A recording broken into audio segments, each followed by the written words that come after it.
Alors, le thème de cette année 2014 ne serait pas que nous cherchions à gagner 40 millions, c'est pas que c'est mauvais en soi, mais le thème de l'année 2014, Rachel, on y va, c'est la passion. Amen. C'est la passion. Regardez ce que le dictionnaire Larousse dit au sujet de la passion. Comment le dictionnaire Larousse définit la passion? La passion, c'est l'émotion puissante et continue qui domine sur la raison. La passion est un penchant vif et persistant. Je répète, la passion est une émotion puissante et continue qui domine sur la raison. La passion est un penchant vif et persistant. Si nous avons de la passion pour le Seigneur, nous serons persistants dans notre recherche de sa volonté. Dans notre vie de prière, nous serons persistants. Pourquoi? Parce que nous sommes passionnés pour le Seigneur et cette ardeur, ce vif désir de connaître le Seigneur et de le faire connaître va continuellement nous pousser, nous le verrons plus loin, lorsque l'apôtre Paul va exprimer comment la passion de Christ l'anime, comment la passion de Christ le pousse, le presse. Paul va nous l'exprimer dans son épître aux Corinthiens, nous le verrons cela plus loin. Alors, nous devons être des chrétiens passionnés, transportés par l'amour du Christ. Quelqu'un peut dire Amen ce matin. Nous devons être des chrétiens passionnés, transportés par l'amour du Christ. C'est-à-dire portés par le vif désir de plaire au Seigneur, le vif désir de faire sa volonté, le vif désir de répandre sa parole, le vif désir dans le monde et d'arracher des âmes et de les amener dans le royaume de Dieu. Si nous ne sommes pas passionnés, transportés par l'amour du Seigneur, nos désirs seront portés vers nous et nos prières ne seront que des prières de la chair. Jacques, le frère du Seigneur, Jacques, dans son épître, Jacques dit, vous priez et vous ne recevez pas parce que vous priez pour satisfaire vos passions. Alignons-nous cette année 2014. Alignons-nous au Seigneur, alignons-nous à sa parole, recherchons à avoir la passion du Seigneur, soyons passionnés pour le Seigneur, soyons passionnés par l'amour du Seigneur, soyons passionnés par l'Esprit du Seigneur, afin que nos cœurs soient portés vers ce que le Seigneur veut et non ce que nous désirons.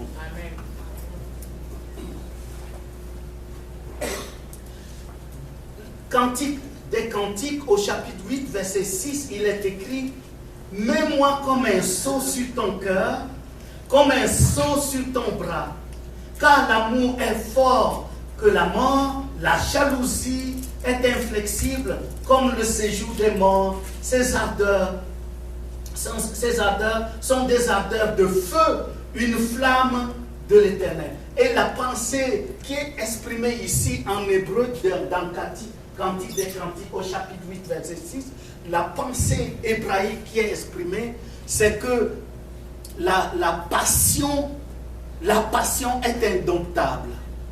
C'est cette passion que nous allons demander au Seigneur de nous donner cette année 2004. Amen. Une passion indomptable. Alors quand les gens vont nous voir épris de zèle, de passion, de détermination, et que nous ne reculons devant rien, et que nous voyons l'invisible comme si cela est visible, c'est-à-dire avec le regard de la foi, selon Hébreux chapitre 1, verset 1 à 3, alors les gens vont se demander, mais pourquoi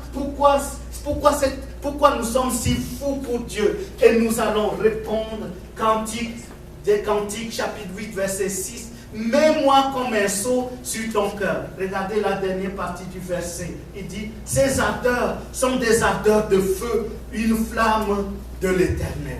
Est-ce que vous aimeriez que le feu sacré du Saint-Esprit vous passionne, vous anime?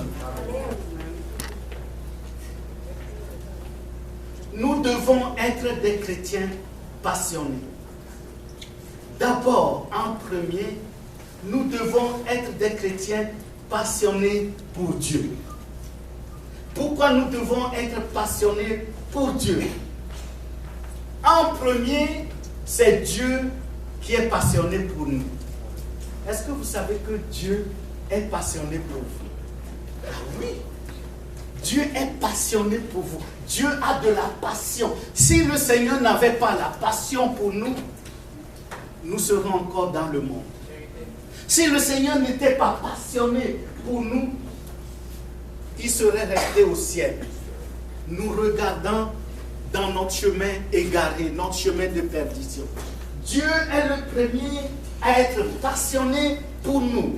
Dans 2 Rois chapitre 19, Dieu va démontrer sa passion pour son peuple. Il dit, je ne cesserai pas, je n'arrêterai pas jusqu'à ce que la victoire de mon peuple soit acquise. Alors Dieu va donner sa victoire à son peuple. Il s'agit du roi d'Assyrie qui se levait contre le peuple d'Israël. Mais Dieu va tout mettre en œuvre pour faire échouer les ennemis, et Jérusalem ne sera pas prise comme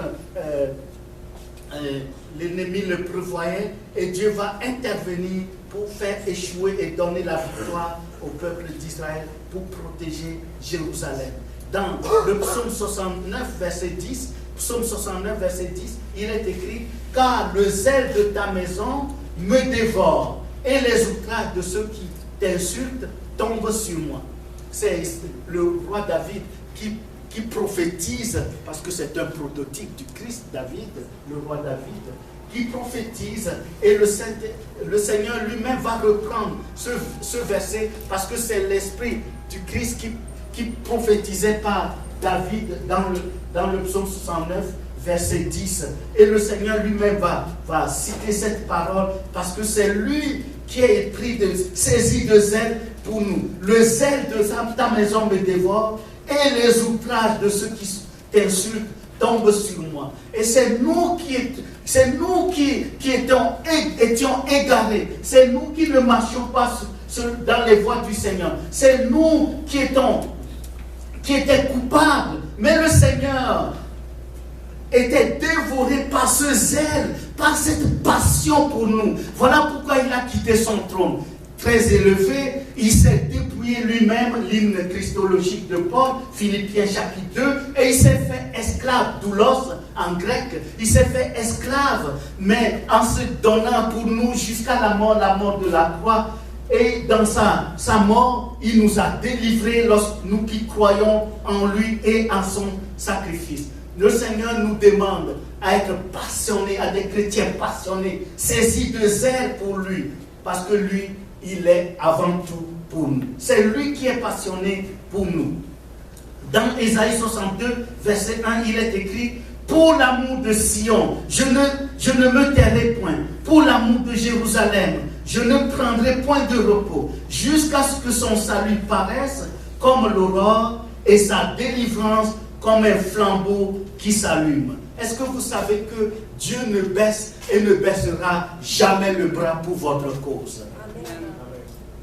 Dans Philippiens chapitre 1, l'apôtre Paul était en prison. Lorsqu'il écrivait dans Philippiens, c'est pas dans le diapo, Philippiens chapitre 1, Paul était en prison puisqu'il est passionné pour Dieu, parce qu'il sait que Dieu est passionné pour lui. Alors, Paul écrit ceci, il écrit aux Philippiens au chapitre 1, verset 6, Paul dit, « Je suis persuadé », c'est une certitude, je suis persuadé que celui qui a commencé en vous cette bonne œuvre la rendra parfaite. Amen. Dieu ne se tait pas, Jésus ne se tait pas, il continue à intercéder pour nous. Il entreprend tout pour nous amener jusqu'au bout. Même si nous détournons de lui, il déploie son zèle. Il manifeste sa passion. Sa passion l'amène à tout faire pour amener à la perfection ce qu'il a commencé dans nos vies. Peut-être vous avez connu des frères et sœurs qui ont abandonné la course, qui marchaient bien avec le Seigneur. Ils avaient du zèle pour le Seigneur, mais ils ont fait naufrage de la foi. Leur flamme s'est éteinte. Soyez passionnés pour le Seigneur. En ayant la passion pour le Seigneur, l'Esprit Saint va transposer dans vos cœurs la passion pour ses frères et sœurs. Alors, vous serez comme le Seigneur lui-même, il le dit, vous serez des imitateurs du Seigneur, qui dit dans Ésaïe 62, verset 1, pour l'amour de Sion, pour l'amour de tel, je ne me tairai point. Amen. Je serai toujours à genoux. Amen. Dans l'auto, je prie. IGA, je prie. Super C, je prie. Dans la rue, je prie. Comme qui? Comme Dieu lui-même. Amen. Amen. Vous connaissez Anne. Anne, dans 1 Samuel chapitre 1. Anne était stérile. Elle n'avait pas d'enfant. Mais elle avait une passion. Mais sa passion, remarquez, entendons-nous bien, sa passion, c'était pour satisfaire son désir de femme. Elle priait, elle jeûnait pour avoir d'enfants. Mais Dieu ne répond pas. Tout d'un coup, elle a eu la révélation de l'Esprit. Parce que seul l'Esprit peut lui révéler ça. L'Esprit l'a amené à la passion pour Dieu. Amen. À la passion pour Dieu. Elle a changé de prière. C'est la même personne, mais le cœur a changé, la passion a changé, l'objectif a changé. Au lieu de prier pour avoir un enfant pour sa propre satisfaction,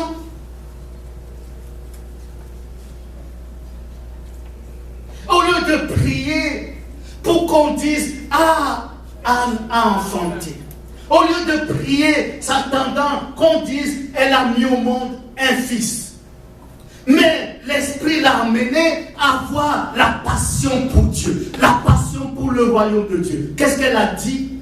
Elle a dit « Seigneur, si tu me donnes un fils, je te le consacrerai. » Au lieu de prier, Seigneur, si tu me bénis, je te glorifie. Prie, Seigneur, que ton royaume avance. Amen.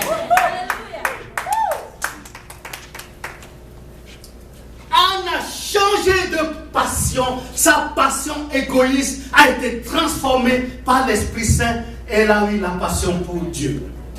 Elle dit, Seigneur, si tu me donnes un fils, je te le consacrerai. Elle a cherché plutôt que Dieu soit glorifié. Alléluia. C'est la même personne. C'est la même personne qui prie. Mais la prière à laquelle Dieu s'est associé, la prière à laquelle Dieu a pris plaisir, c'est la prière motivée par la passion pour Dieu. C'est alors que Dieu va lui donner un fils à la personne de Samuel. Et Samuel était le premier prophète. Il y a Moïse, bien sûr, mais après Moïse, c'est Samuel qui était le prophète en Israël. Quand Samuel arrive quelque part, tout le monde a peur. Tout le monde a peur. L'autorité du Seigneur était sur lui. Parce que la prière qui a été faite a été une prière de passion pour qui? Pour Dieu. Et c'est Samuel, écoutez bien, et c'est Samuel qui va oindre qui? David. Et le Christ dans Luc chapitre 2 est appelé Jésus, fils de David. Dieu a éternisé la bénédiction de Anne. Si c'était sa propre satisfaction, sa prière serait une satisfaction charnelle. Mais ce qui demeure, c'est la parole de Dieu. Le monde passe, tout passe, mais la parole de Dieu demeure. Et dans la parole de Dieu, il y a le nom de Anne. Pourquoi? Parce qu'elle a prié avec passion pour qui? Pour Dieu. Amen. Quelle femme ne rêverait pas d'avoir un fils prophète qui a oindu David, de qui est issu le Christ, le Sauveur du monde? Anne est devenue une source de grande bénédiction pour toutes les nations de tous les temps, vous et moi. Pourquoi? Parce qu'elle a prié selon la passion pour qui? Pour Dieu. Est-ce que tu veux avoir la passion pour Dieu ce matin? Change ta prière. Change ta manière de penser. Pense selon la parole de Dieu. Recherche la passion pour Dieu. Amen. Dites à tout le monde de chercher à avoir la passion pour Dieu. Vive le Seigneur.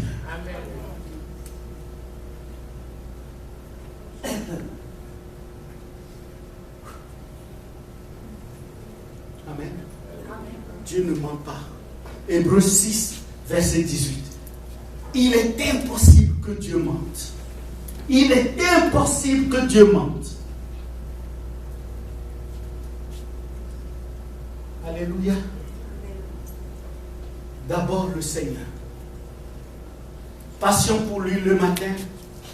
Passion pour lui à midi. Passion pour lui le soir. Passion pour lui la nuit. Passion pour lui toujours. Alléluia. Et vous qui êtes jeunes aux études, soyez passionnés pour le Seigneur. Soyez passionnés pour lui. Cherchez d'abord à avoir la passion pour le Seigneur. À être bouillant pour lui. Vous qui priez, priez pour avoir la passion pour le royaume de Dieu. La passion pour notre Dieu. Il est passionné pour toi, sois passionné pour lui.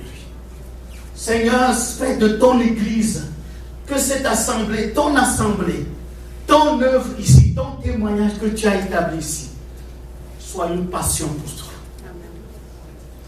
Passionné pour lui et passionné pour lui toujours. Amen. En tout temps et en tout lieu. Amen. Amen. Amen.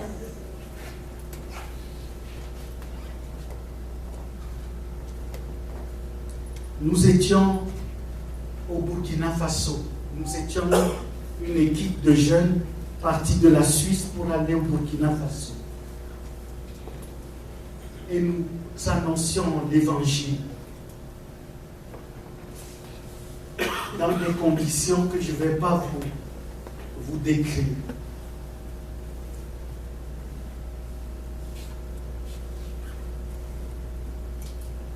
Massilia, j'ose te demander de te lever, s'il te plaît. Et aujourd'hui, Dieu a amené depuis le Burkina Faso une sœur parmi nous qui s'est convertie.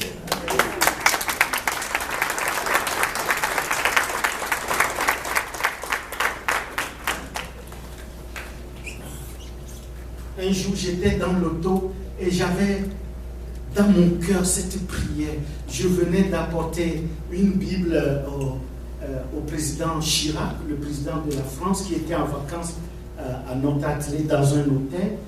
Michael était tout petit et puis je suis allé avec Michael pour apporter cette Bible à son chef protocole et à lui-même. Et puis quand on revenait, après, je laisse Michael à la maison et puis dans l'auto, j'ai été saisi par l'esprit. Je gémissais cette prière pour le peuple québécois. Cette prière dans mon cœur pour le peuple québécois. Alors le Saint-Esprit me dit, trouve des gens qui ont cette même passion que toi. Et cette passion, ceux qui ont cette passion, c'est vous et moi. Ne pensez pas que vous n'avez pas la passion. Vous avez la passion, mais aujourd'hui, Dieu va mettre le feu sacré. Amen. La passion passive va devenir la passion active. Alléluia. La passion passive va devenir la passion active. Gloire à Dieu. Je le crois. Je le crois. Dieu peut bouleverser l'histoire de tout un peuple s'il y a une seule personne qui est passionnée pour lui. Vous connaissez Charles Spurgeon. Un jour, il pleuvait en Angleterre. C'était au 19e siècle. Des pluies torrentielles tombaient sur l'Angleterre. Alors, le pasteur de l'église, il n'y avait personne à l'église parce que ce n'est pas comme aujourd'hui, on a des moyens de transport, toutes les commodités qui nous arrangent, nous facilitent la vie. Alors, personne n'ose aller à l'église, mais le pasteur est pris de zèle, est allé à l'église. Même s'il n'y avait personne, il s'est mis à prêcher. Et tout d'un coup, il voit un garçon, un jeune qui vient s'asseoir tout au fond de l'église, tout trempe, tout mouillé. Et c'était Charles Spurgeon. Il s'est converti ce jour-là. Le pasteur ne le savait pas. Il a fait une démarche toute seule avec le Seigneur. Avec lui, plus tard, Dieu a bouleversé l'histoire des nations. Aujourd'hui, quand vous voyez des grandes églises, c'est le fruit de ce ministère de Charles Spurgeon, puisque les États-Unis étaient une colonie anglaise. Il y a, comment il s'appelle, John Wesley. C'était John Wesley, passionné pour Dieu. Il avait acheté un cheval. Tout ce qu'il veut, c'est d'avoir un cheval. Il se mettait sur son cheval. Avant qu'il passe par une rue, les gens étaient déjà convaincus du péché, se mettaient à genoux, se convertissaient. Alors les hommes à l'époque étaient dépravés. Ils vivaient dans les hôtels. Leurs revenus, parce que les hommes travaillaient dans les mines de charbon, leurs revenus, ils n'amènent pas leurs revenus à la maison. Les enfants, leurs femmes étaient privés de vivre. Alors qu'eux, ils allaient boire dans les hôtels, mener une vie de débauche. Alors, John Wesley est pris de passion pour le Seigneur, saisi par l'esprit de passion du Seigneur. Cet amour qui le presse, il se présente à la sortie de chaque mine de charbon. Alors, il se mettait sur son cheval pour être en position de hauteur et il prêchait l'évangile. Les hommes sortaient des mines de charbon, se mettaient à genoux, se convertissaient. Même il y avait des gens qui avaient des hôtels qui sont convertis. Ils ont fermé leurs hôtels pour que les hommes n'aillent pas dépenser leur argent et priver les femmes de vivre. C'est ainsi que la société anglaise a retrouvé sa raison d'être. Et ce débordement de passion, ce réveil qui a gagné l'Angleterre a débordé puisque les Anglais quittaient l'Angleterre pour aller dans leur colonie aux États-Unis. Et ça a donné naissance à ces grands mouvements, cette région des États-Unis qu'on appelle Bible Belt, la ceinture de la Bible, avec ces grands ministères que vous connaissez, Billy Graham, l'autre, Billy Graham et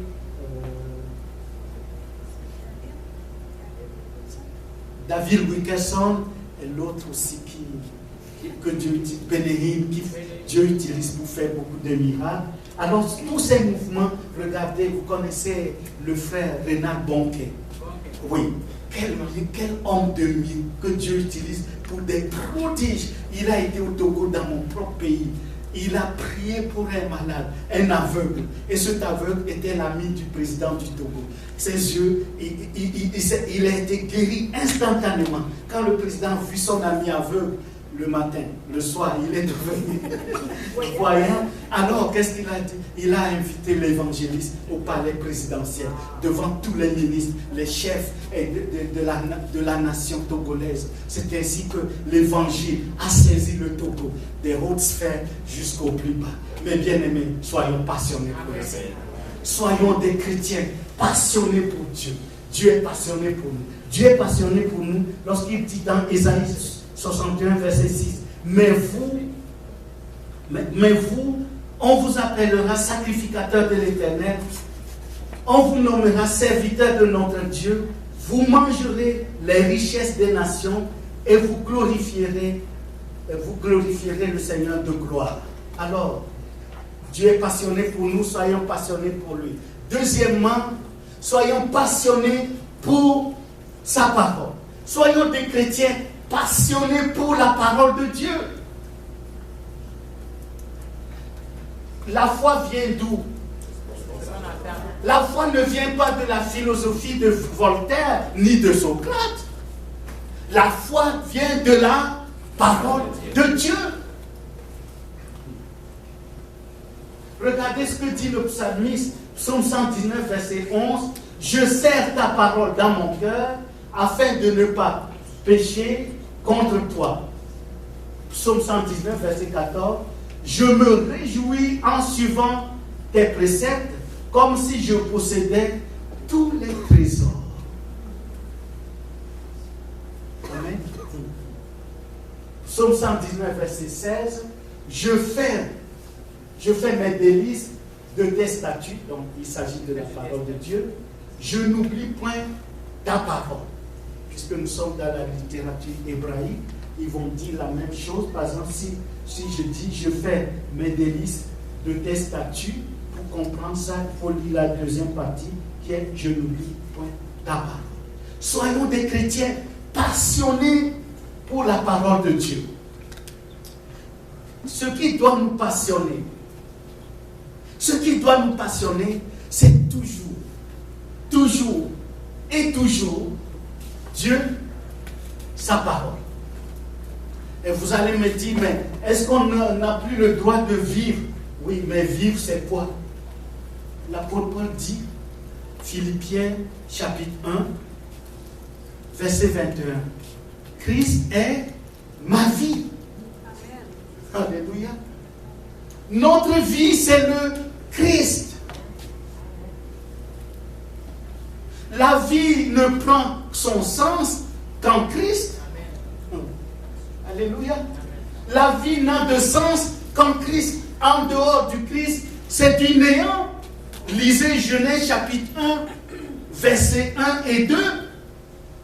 Le monde, l'univers était du tohu-bohu, c'était du chaos, sans dessus-dessous, pas de forme, informe et vide.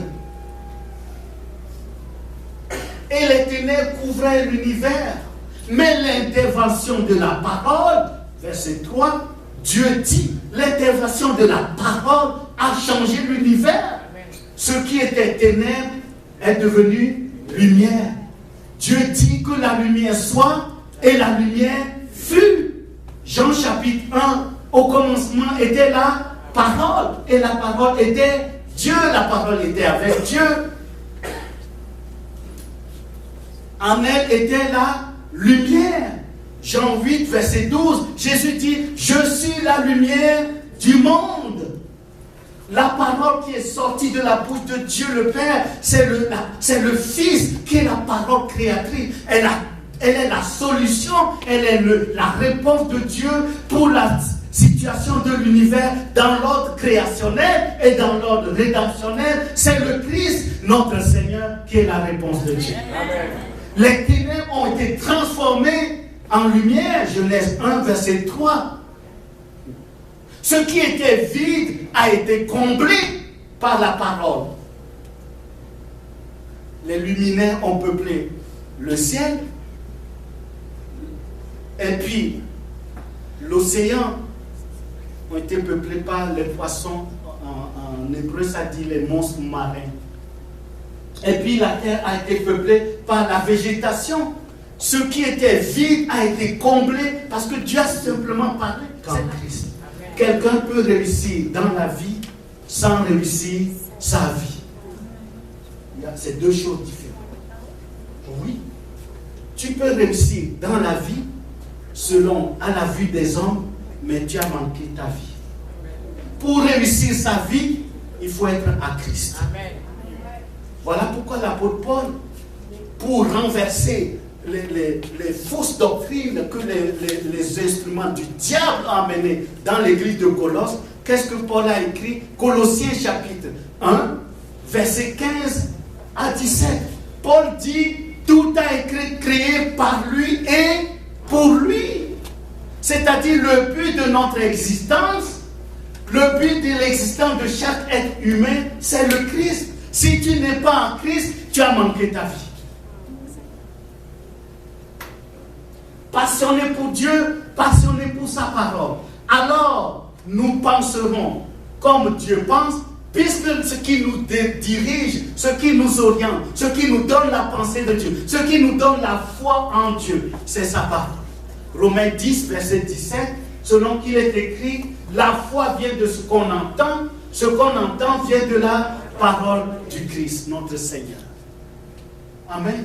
Alors, si nous sommes passionnés pour Dieu, passionnés pour sa parole, d'abord notre foi est bâtie sur lui et non sur l'émotivité et non pour les circonstances de la vie. Alors nous ne serons pas ballottés de gauche à droite, mais nous serons affermis dans la parole du Seigneur.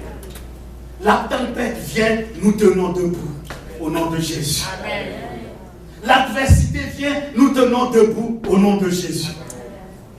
Le découragement vient, nous tenons debout au nom de Jésus. Pourquoi notre foi n'est pas fondée sur le oui-dire, sur les circonstances de la vie, mais fondée sur la parole de Dieu. Et le Seigneur Jésus dit, mes paroles sont vie et esprit. Lorsque nous sommes passionnés pour la parole de Dieu, nos cœurs seront toujours portés à aimer la parole. Nous lirons la parole de Dieu, non pas comme un devoir chrétien, entre guillemets, mais nous lisons la parole de Dieu parce que nous aimons notre Dieu. Nous prenons plaisir, comme le psalmiste le dit, je fais mes délices de tes statuts, je n'oublie point ta parole. Je me réjouis en suivant tes préceptes, comme si je possédais tous les trésors, mes bien-aimés. Amen. Je serre ta parole dans mon cœur afin de ne pas pécher contre toi. Oh my God. Notre passion, la parole de Dieu. Notre passion, notre Dieu.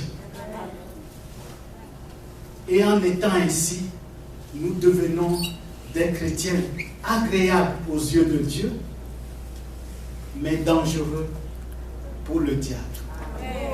Alors, il peut multiplier ses flèches, ses attaques. Nous résisterons au nom de notre Seigneur Jésus. Et nous combattrons, non pas avec notre force, mais avec l'épée de l'Esprit. Éphésiens chapitre 2, Éphésiens chapitre 6, verset 10 à 18. On peut lire même jusqu'au verset 19. Éphésiens 6, 10 à 19, ce n'est pas dans la prédication, mais je vous le cite. Éphésiens 6, 10 à 19, où l'apôtre Paul dit, nous n'avons pas à lutter contre le sang et la chair. Nous n'avons pas à combattre les êtres humains. Mais ce sont les puissances, les dominations, les autorités. Paul cite toute la hiérarchie du royaume des ténèbres. Et puis, remarquez que quand Paul parle des armes que Dieu nous a données, il va parler des armes protectrices. Mais la seule arme qui est une arme de combat, c'est quoi? C'est l'épée de l'esprit. À l'époque, les soldats combattaient avec l'épée. Alors c'est l'épée de l'esprit qui est quoi? La parole de Dieu. Amen. C'est la parole de Dieu. Nous n'avons pas à argumenter face à l'adversité.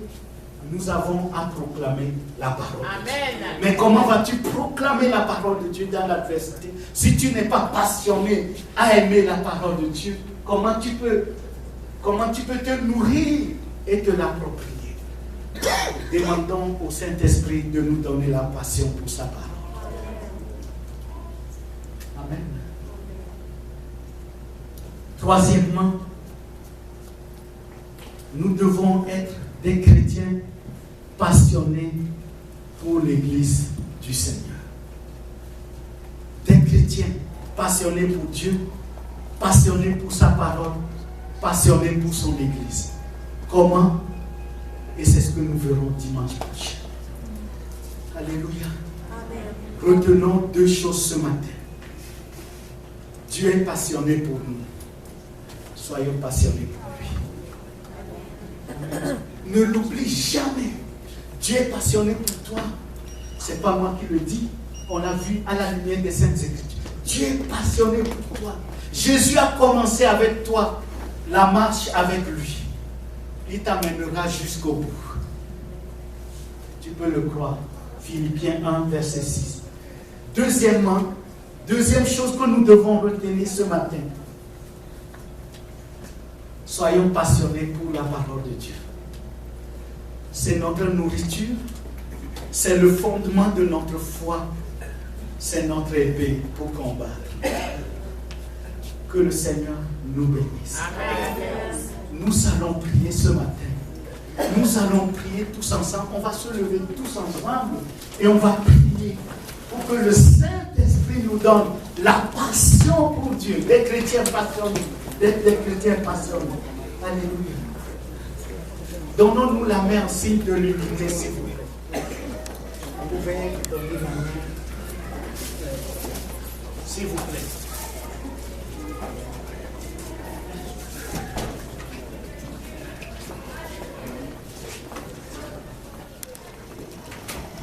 Marie-Amélie.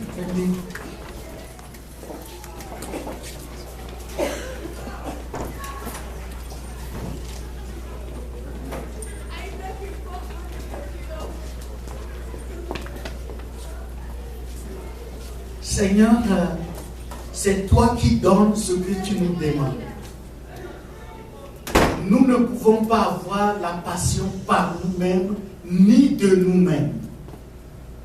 Nous te prions, Père, par ton Saint-Esprit, de susciter et d'allumer dans nos cœurs ton feu de passion. La passion pour toi, la passion pour ta parole, la passion pour ton Église. Saint-Esprit, viens nous donner cette passion qui vient de ton cœur, vient du cœur de notre Père, de notre Seigneur Jésus-Christ, de toi, Saint-Esprit.